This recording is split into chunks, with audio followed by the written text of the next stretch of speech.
Hoi An Old Town. We've heard all about it. The glowing lanterns, romantic boat rides, perfectly preserved streets.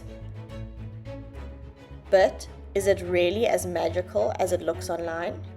Or has it become just another tourist trap? Today, we're looking for the real Hoi An and whether it's worth your time.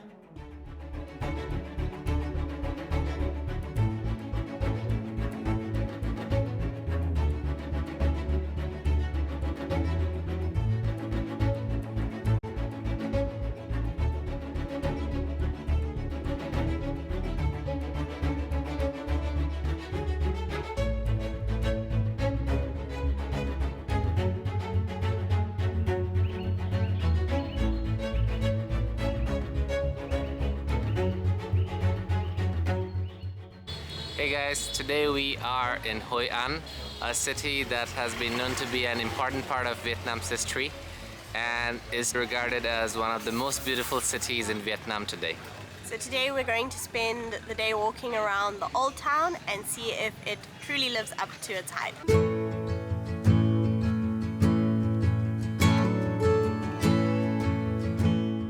We take a quiet morning walk through the back alleys near our hotel. Just a few minutes from the town, but far enough to escape the crowds.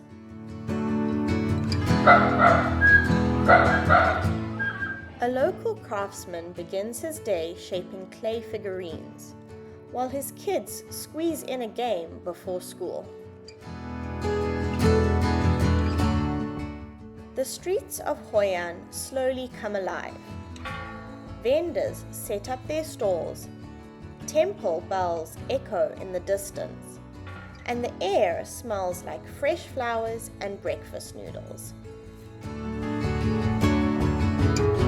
We have been walking around for about 10 minutes. We just came out of our hotel and went down a little alleyway, made it to a main street. We haven't even really made it into the proper old town part yet, but there is so much to see. There are so many little street markets going on. There are vendors making food from the back of their bikes. There's flowers, so many beautiful flowers being sold, fresh flowers. And we've even just found a little temple, I think, with a bit of a pond around it.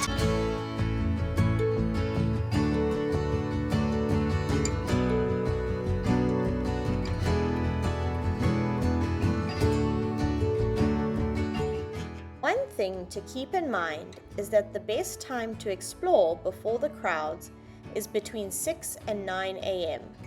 During this time, the town is relatively quiet and ideal for taking a stroll.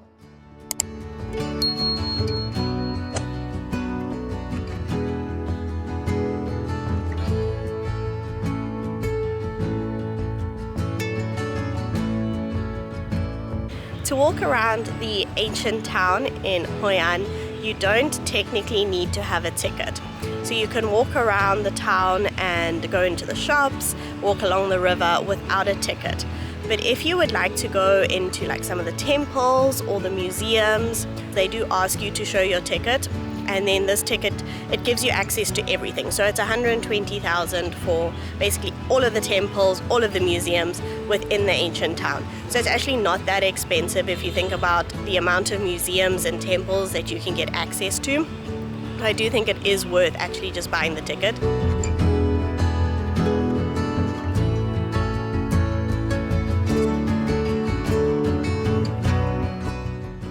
For over 2,000 years, Hoi An was one of Southeast Asia's busiest trading ports, a vibrant hub where merchants, artisans, and travelers from all over Asia and Europe crossed paths.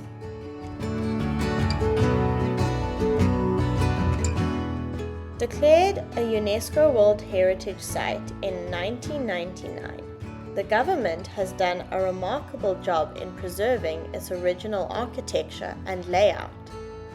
Most of the old buildings are yellow, with wooden frames and French-style balconies covered in vines.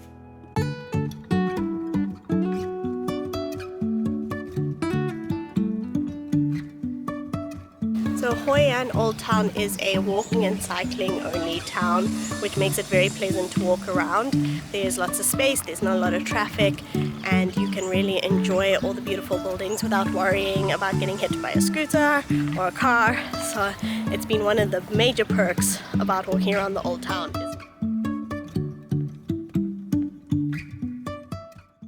The settlers didn't just bring goods. They brought their language, religion, and architecture too. Over the years, all of that blended beautifully into this small town.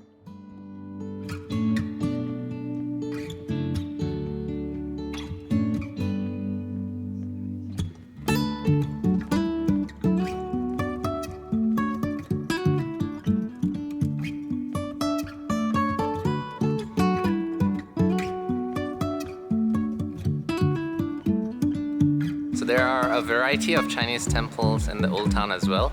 Each of them is very aesthetic and shows relationship the Vietnamese had with the Chinese, especially in Hoi An, and each of them can be a good photo spot as well. They're all really beautiful.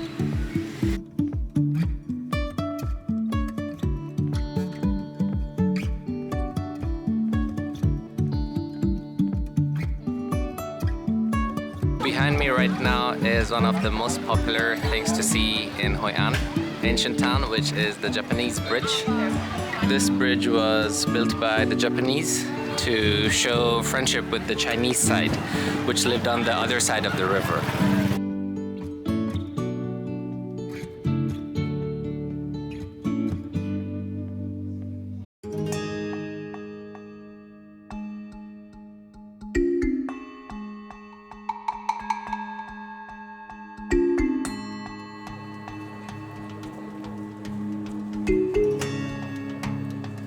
Lanterns sway gently above narrow lanes as people stroll, ride bicycles, or explore in rickshaws along the river.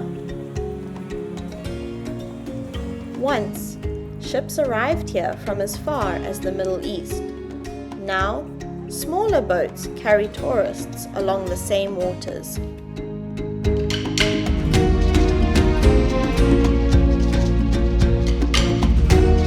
It's undeniably beautiful, but we can't help feeling a bit conflicted. The slow-paced charm of the town clashes with the fast-moving flow of vendors, bicycles, and tour groups.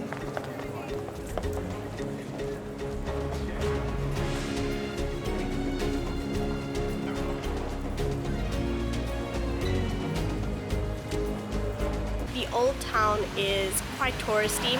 You'll see a lot of tour groups as well as just tourists walking around, and what comes with that is there are quite a few people trying to sell things or convince you to take a picture with something Vietnamese and then to pay them for that.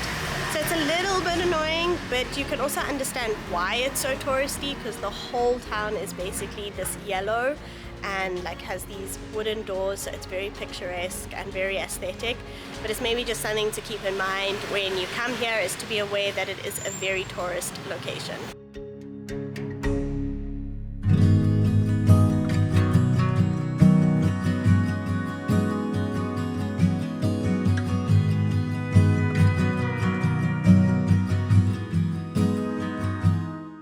We decided to stop by the ceramic museum, and when we walked through we found a very pleasant surprise at the end, a little shop called the Happy Smile Quilling Shop, and here they have some of the people from the community. I think it's a bit of an outreach program for the community. They're making cards and frames all made out of paper.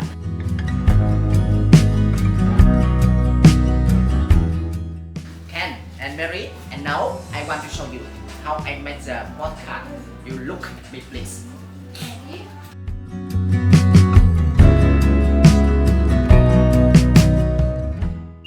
White glue and set made for the lantern. Oh. Yeah, and make the lady and make the boat. Make everything with paper. And one postcard like this, it takes 1 or 2 hours to finished because handmade by paper. 6 kinds about Hoi An, Japanese bridge with lanterns, and 2 ladies row a boat along Hoi River. And please touch your hand. Yeah, please touch your hand if you are paper. Yeah, please. That's beautiful. Yeah. I love the picture frame because picture frame also made from paper. Oh, they're made from Handmade. Just only here. Oh, Okay. So they showed us how they make the paper, like how they twist it and then make it into different shapes, and how they make earrings as well out of the paper. So it was very nice to see, and they were so sweet and very excited and enthusiastic to show us about their craft. So if you're in Hoi An, they would definitely recommend going straight through the ceramic museum, and at the end you'll find this shop.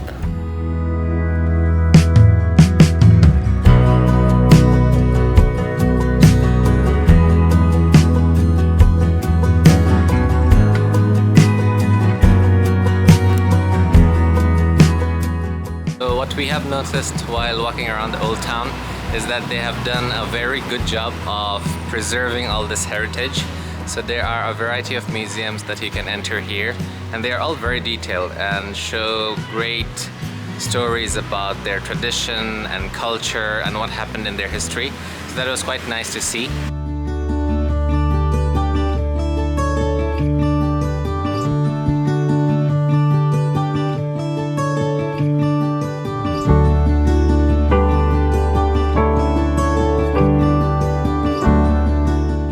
This museum was made by a French photographer who went traveling around Vietnam and got to meet all the different ethnic groups and took a great interest in their different textiles and their different ethnic clothing.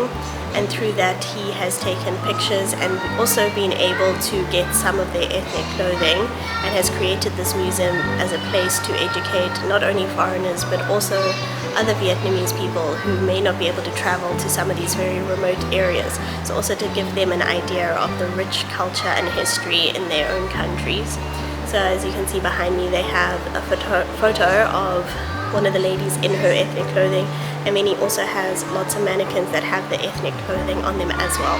So it's very interesting to get to see not just the photo but also see the actual clothing and be able to really appreciate the amount of detail and beauty that goes into making something like this. So after walking around the ancient town in the morning for a bit, now we have stopped by at a nice cafe just beside the street. And Hoi An actually gets quite hot during noon, so we're gonna head back to the hotel and get some rest, and then we're gonna come back here and explore more in the afternoon.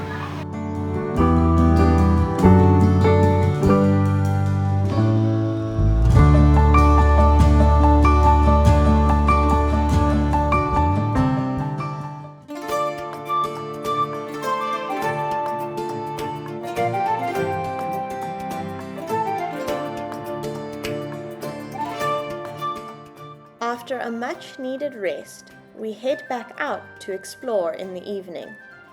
As the sun begins to set, the streets start to glow under the lanterns. And there are hundreds of them, different shapes, colors, and styles. It all feels quite cinematic in a way. There's no denying it's beautiful.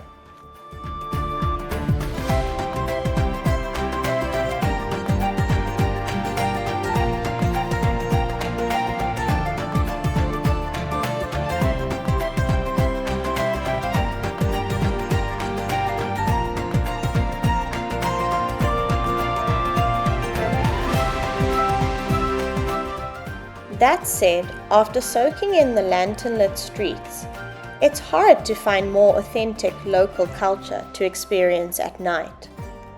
The streets fill up with souvenir shops, night markets, food stalls, bars, and live music. It's quite lively, but very much so geared towards tourists. The ancient town lights up in the evening with all of these stunning lanterns. They come in all shapes and colors, and It almost gives the feeling of being from like an old fairy tale. It has quite a charming and romantic vibe to it. But something just to make note of is that when you walk towards the river, it gets quite busy. There are a lot of tourists and a lot of rickshaws, so you will need to be a bit patient and you'll have to weave your way through all of these tourists and rickshaws, but it is definitely worth it because it is a beautiful scene. Down by the river, boats that perhaps once fished these waters now carry tourists who set off lanterns. Some even have their own photographers in the boats as well, trying to get that perfect shot for social media. In fact, hundreds of tourists flock to the river to get on one of those boats, and walking around the river becomes chaotic.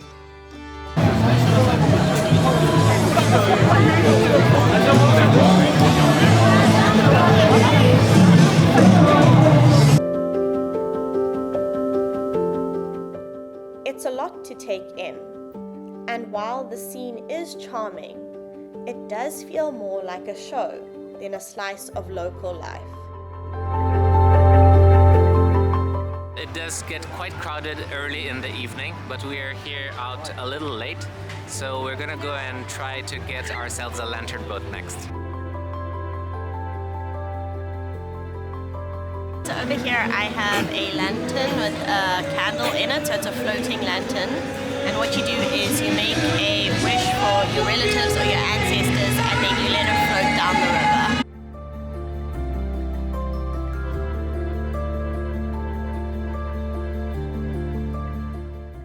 I mean, it is probably one of the more touristy things that we have done, but it's still a nice experience. Everyone around you is just having a great time, taking pictures, and there are so many lanterns on the river.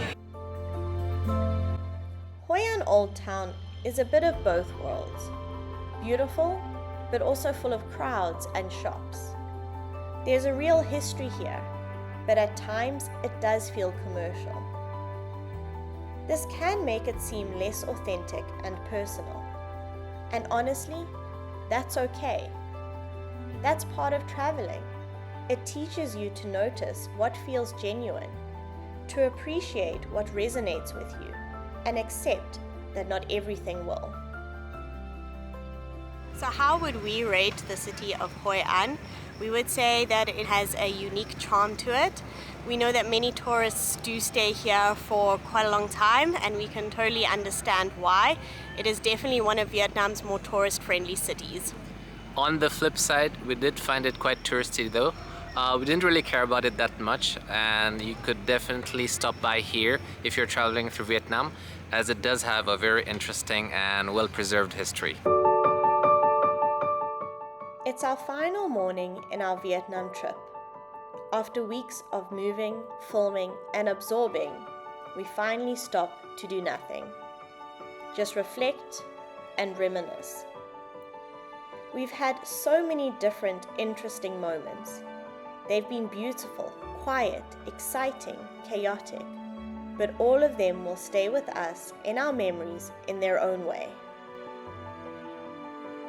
I think we've seen two very distinctive sides of Vietnam during our travels here. On one hand, you would see the super busy cities and places that are perhaps a bit too touristy for us. But on the other side, we've also experienced a really rich culture, some really breathtaking sceneries, as well as a lot of quiet, authentic moments, which we prefer. Also, I guess we are just getting older, and with age, I think the way you travel kind of evolves over time. So when we were younger, we did like these places with a lot of crowds and energy, but over time I think we prefer places that are more quiet, where you can just stay in silence and take it all in, I suppose. So yeah, I think what we have really liked about Vietnam is how raw and authentic some of these places still are today. I think those places would still be some of my favorite memories from our trip here. Would we come back to Vietnam? Certainly, but more to explore the off-the-beaten-path places, as we really did prefer those to the cities, which is not surprising because at the end of the day we're not the biggest city people. And there's a certain magic that is found where airports and tour buses just don't go. We would like to say a big thank you to everyone who has been following our series through Vietnam. We have loved reading all of your comments and hearing your opinions and your different experiences in Vietnam as well. We would love to hear what some of your favorite non-touristy spots are that we can check out next time we're here. So a big thank you for all of your support, and we look forward to bringing you a lot more exciting content in the future.